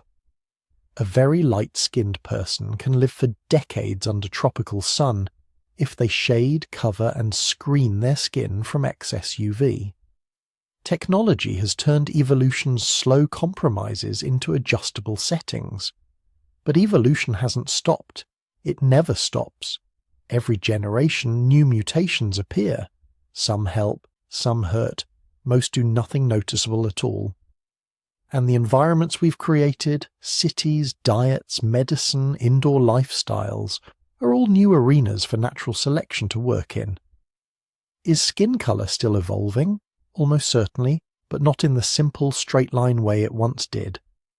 In places where many ancestries mix, big modern cities, global hubs, you now get children whose genes come from multiple UV histories at once. A kid in London whose grandparents came from Lagos and Warsaw, and Mumbai and Shanghai. There is no single correct sunlight for that genetic mix. Instead, evolution might start tuning for something new, not just raw UV levels, but how those genes interact with diet, healthcare, time spent outdoors, cultural habits. Maybe, in a few thousand years, if humans stay put in their new homes and stop relying as much on supplements and sunscreen, you'd see subtle shifts again. Slightly more melanin where the sun is strong, slightly less where it's weak. But with global travel, intermarriage across continents, and powerful technology, natural selection on skin colour is now competing with cultural selection, with conscious choice. Parents move for jobs, for safety, for love, not for UV levels. Doctors prescribe vitamin D drops for infants and sunscreen for toddlers on the beach. Public health campaigns nudge behaviours in ways evolution never anticipated. The old rules, dark near the equator, light near the poles, still describe the deep past. They no longer describe the future as cleanly. And this is where understanding the story really matters. When you know that skin colour is, at its core, an ancient negotiation between sunlight, vitamins, and survival. The way you see it changes. It stops looking like a rigid category, a fixed label pinned to people. It starts looking like what it really is, an evolving, adaptable, exquisitely practical solution to local problems. Dark skin is not better or worse than light skin. It's a high melanin strategy that worked brilliantly in high UV environments. Light skin is not better or worse either. It's a low melanin strategy that made life possible in places where the sun barely shows its face in winter. In a world without ships, planes, or electric lights, each tone was a masterpiece of adaptation. The modern world just shuffled the deck. Now, neighbours on the same street may carry skin tones that remember very different suns.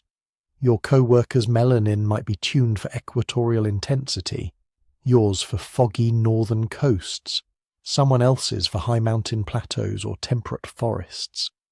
Standing together at a bus stop under the same sky, you are all carrying different evolutionary memories of light. Technology lets us smooth over the mismatches, but it can't erase the story. And knowing that story changes how we think about diversity. When you look at your own skin in the mirror, you're not just seeing a colour, you're seeing a map, a record of migrations your ancestors made, climates they endured, nutritional crises they solved, disease pressures they survived. Each freckle, each shade, is an echo of old sunlight falling on old landscapes. When you look at someone else's skin, you're seeing a different map, a different set of migrations and solutions, not a hierarchy, a library, a collection of answers to the question, how can a human body live here? In the past, those answers were largely locked to place, dark near the equator, light near the poles. Now, in airports and subway cars and university classrooms, all those answers mingle. The Amazon and the Arctic Circle ride the same train. The Sahel and Scandinavia sit next to each other in school. And instead of letting those visible differences divide us, we can treat them as clues, evidence that we are a species built to adapt, to survive, to spread into every corner of the planet. Evidence that the boundaries we draw, us and them, light and dark, are shallow compared to the deep, shared history written beneath every shade of human skin. As you lie there, maybe in a darkened room lit only by a small screen, your own skin is quietly doing its work.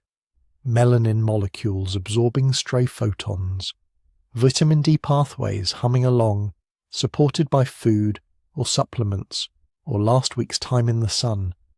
Layers of adaptation, ancient and modern, working together. The old world tuned our bodies to specific skies. The modern world lets us carry those bodies anywhere. Adaptation met migration, evolution met technology. And out of that meeting came a world where the colour of your skin still tells a story about where you come from, but no longer dictates where you can go. So after all of this, after bottlenecks and migrations, ice ages and sunshine, genes switching on and off like tiny molecular light dimmers, what does skin colour actually mean? Biologically, it means one thing. It tells you how much ultraviolet radiation your ancestors' skin had to manage. That's it. Not how smart they were, not how kind or brave or creative, just how much sun their bodies has to solve a very specific problem for. If your ancestors lived for tens of thousands of years under brutal equatorial sunlight, they needed heavy-duty protection. Dark skin loaded with melanin acted like natural sunscreen. It shielded folate in the blood, protected DNA, reduced the risk of skin cancer, and kept developing embryos safe. If your ancestors wandered into places where the sun barely dragged itself above the horizon in winter, they faced a different danger. Not too much UV, but too little. They needed to squeeze every last photon of sunlight into vitamin D. There, lighter skin was like opening the blinds wider. Less melanin meant more UV getting in, faster vitamin D production, stronger bones, healthier pregnancies. So when you look at someone's skin, what you're really seeing is a climate report, a UV history, a record of how much sunlight their lineage has negotiated with over the last 40,000, maybe 50,000 years. In evolutionary terms, that's yesterday. For most of our existence, every human walking the earth had dark skin. Deep brown, rich in melanin, tuned for the high UV world of Africa where our story began. The first people who looked anything like white Europeans. They're a recent twist, the result of a few mutations that spread rapidly when our ancestors started farming in cloudy northern skies. Ancient hunter-gatherers living in Ice Age Europe. Many of them likely had dark skin and light eyes, or some other combination that doesn't fit our modern boxes. The sharp colour boundaries we imagine today didn't exist. They're new, they're fragile, they're still changing. But our brains love boxes, they love categories, so we invented one, race. We told ourselves that skin colour, hair texture, facial features, all lined up neatly into a handful of discrete types, We gave those types names. We attached stories to them. Stories about ability, about worth, about who belonged and who didn't. The trouble is, biology didn't cooperate. When geneticists look at humans, they don't see crisp lines. They see gradients, blends, smooth transitions across continents, like colours bleeding into each other on a watercolour map. Walk from the equator to the Arctic, step by step, village by village, and what you see isn't a set of sudden jumps from race to race. You see a slow shift in skin tone, facial features, body proportions, hair types, all adjusting to local climates, diets, and histories. A continuous fabric, not a quilt of separate pieces. There is variation, of course. Real, visible, measurable variation. But when you zoom in at the level of DNA, that variation behaves very differently from the way our social labels suggest. Two people from the same race can be more genetically different from each other than either of them is from someone in a different race. Most of the genetic diversity in our species, around 85 or 90% of it, exists within local populations, not between them. What we call race captures a thin slice of surface traits, mostly tied to climate adaptation, and then inflates their meaning until they feel like destiny. Underneath all those surface differences, the numbers tell a very quiet, very simple story. All humans share about 99.9% of their DNA. That tiny 0.1% accounts for everything we can see. Tall or short, curly hair or straight, dark skin or pale, green eyes or brown. All the visible diversity of 8 billion people, squeezed into a fraction of a fraction. And even inside that 0.1%, almost none of it sorts neatly into our racial categories. Your skin colour might line up with one group on a census form. Your lactose tolerance might line up with another. Your immune genes, your smell receptors, your ability to handle high altitude or digest certain plants. Those might trace to ancestors scattered across continents you've never seen. Your body is a mosaic assembled from thousands of ancient experiments, hundreds of migrations, dozens of small survival stories. None of that complexity fits inside a simple label. Race, as we usually talk about it, is not a biological fact. It's a social invention built on top of a few real biological trends. There are patterns. People whose ancestors lived in West Africa tend to cluster genetically more closely with each other than with people from East Asia. People from Northern Europe tend to share more recent ancestors with each other than with people from the Pacific Islands. But if you try to draw hard boundaries, evolution laughs at you. Where exactly does Europe end and Asia begin in DNA? There is no single answer.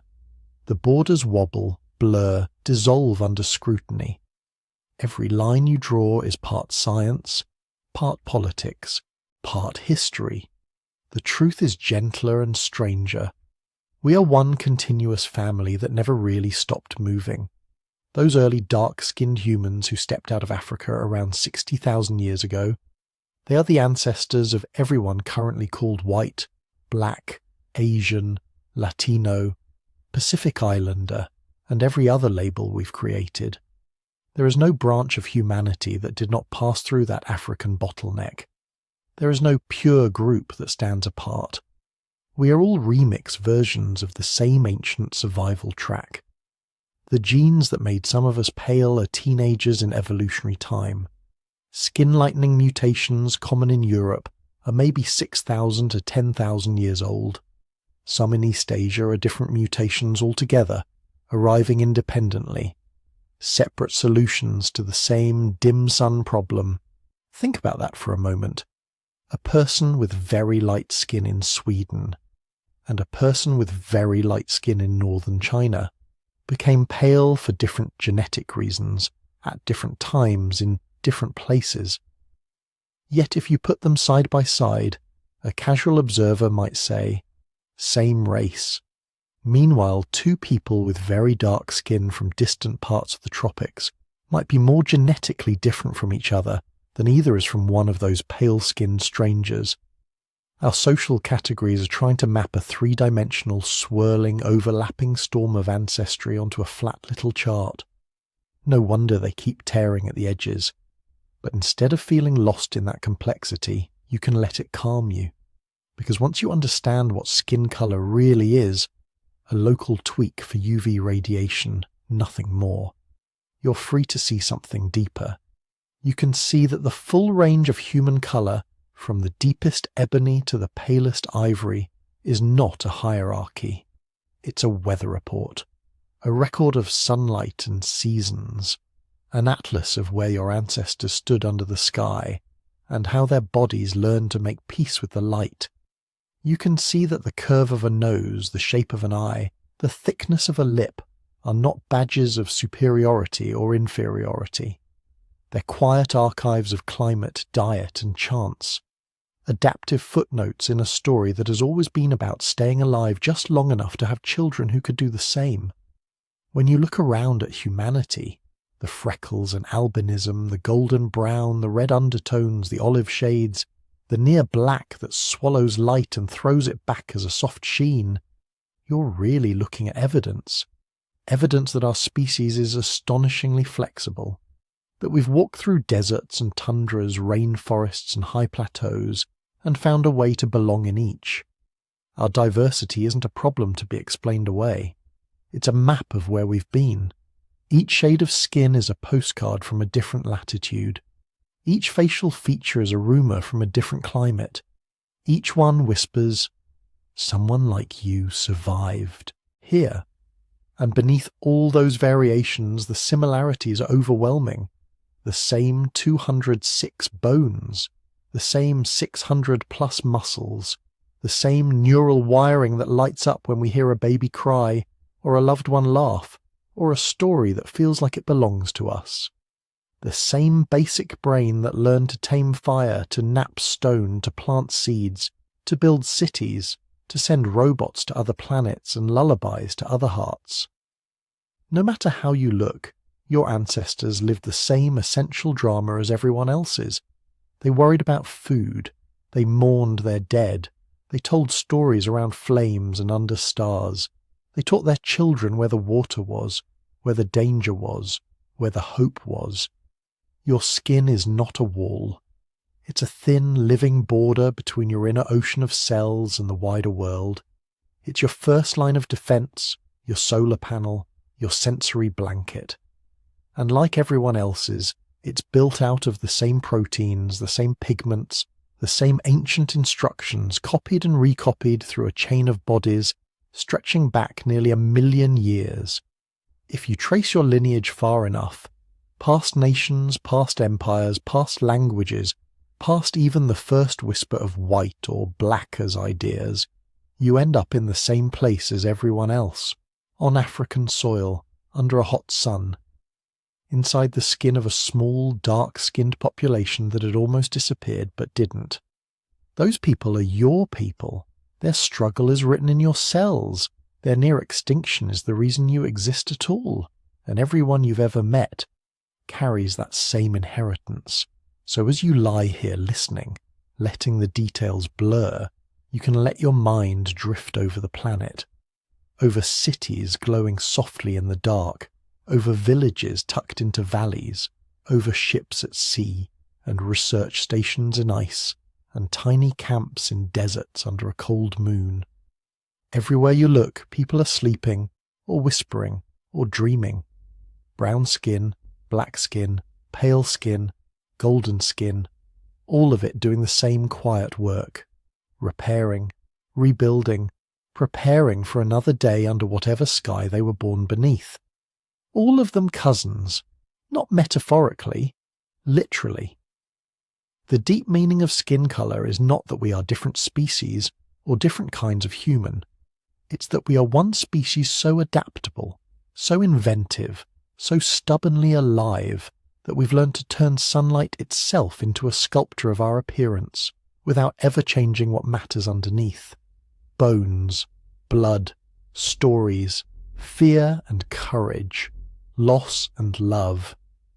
These are the things that define us, and they do not care about melanin.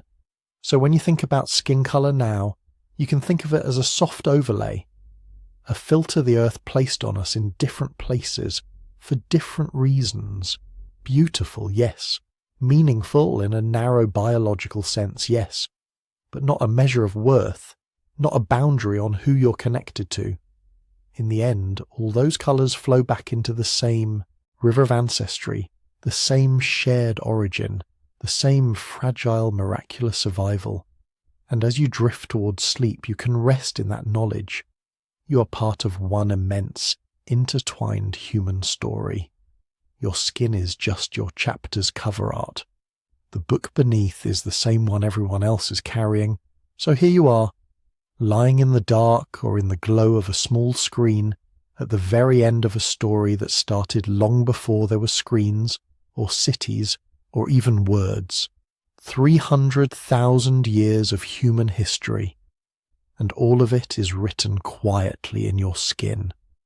Tonight we've followed that story from its beginning, from small bands of dark-skinned humans under the fierce African sun, to scattered survivors of ancient climate disasters, to explorers stepping cautiously into new latitudes where winters were long, skies were grey, and sunlight was suddenly rare and precious. We watched as bodies changed slowly, generation by generation. Melanin shields that once protected against burning equatorial light began to thin in the north. Mutations that let in a little more UV, made just enough vitamin D, kept a few more babies alive through the hungry seasons. Those tiny differences spread. They became patterns. They became what we now call white skin, or light skin, or olive, or brown, or anything in between. You're carrying that whole journey on the surface of your body right now, the exact shade of your skin. It's a memory, a record of which latitudes your ancestors stood under, how much sun they got, what foods they grew, which winters they survived, which risks they faced again and again until their DNA bent itself around those challenges. Your skin is not a label, it's not a ranking system, it's an evolved solution to a particular set of problems. A quiet, biological love letter from the past saying, we made it, we adapted, we kept going so that you could be here, breathing in this moment. When you look at yourself in the mirror, you're not just seeing light or dark or in between. You're seeing deserts and coastlines, glaciers and grasslands. You're seeing ancestors huddled around fires, tracking the seasons, noticing when the sun came back, adjusting their lives and their bodies to match the sky. And when you look at anyone else, anywhere on Earth, you're looking at another survival story. Another path through the same 300,000-year maze. Maybe their people stayed close to the equator and kept that deep protective armor of melanin. Maybe they drifted into northern forests or stormy islands, or high mountain valleys where Denisovan genes still whisper instructions for breathing thin air.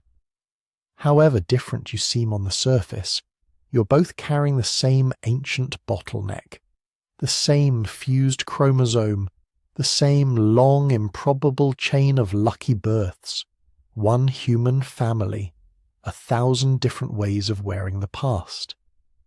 If this journey kept your mind gently busy while your body relaxed, if it helped you drift a little closer to sleep while still feeding that quiet curiosity inside you, you might want to hear more stories like this. Soft, slow history. Big ideas told in a way your nervous system can handle at midnight. If you'd like that, you can tap like on this video. It helps other wandering, sleepless brains find it too. You can subscribe so you don't miss the next slow trip through deep time. And when you're awake and feel like sharing, I'd love to know, where are you listening from tonight? Which part of the planet is cradling you while you fall asleep with all this ancient history in your head? Let me know in the comments when you have the energy. If you want to go one step further, there's also an option to join the channel as a member. That kind of support helps me keep making long, careful videos like this. but it is completely optional. Your presence here, your attention, is already more than enough. For now, you don't have to remember any of the dates or the names. You don't have to hold on to the technical details about vitamin D or melanin or ancient migrations. You can just let it all blur a little, like footsteps in the sand as the tide comes in. Just this one thought is enough to take with you into sleep. Every cell in your body is proof that your ancestors were good enough at living, good enough at adapting, good enough at loving, protecting, and hoping, all the way from the African night sky to wherever you're resting now. Different shades, different stories, one continuous line. As your breathing slows, imagine all those lines weaving together around the globe like faint glowing threads in the dark. Billions of people, billions of journeys, all tracing back to the same small, frightened, determined groups who refuse to give up. You are part of that.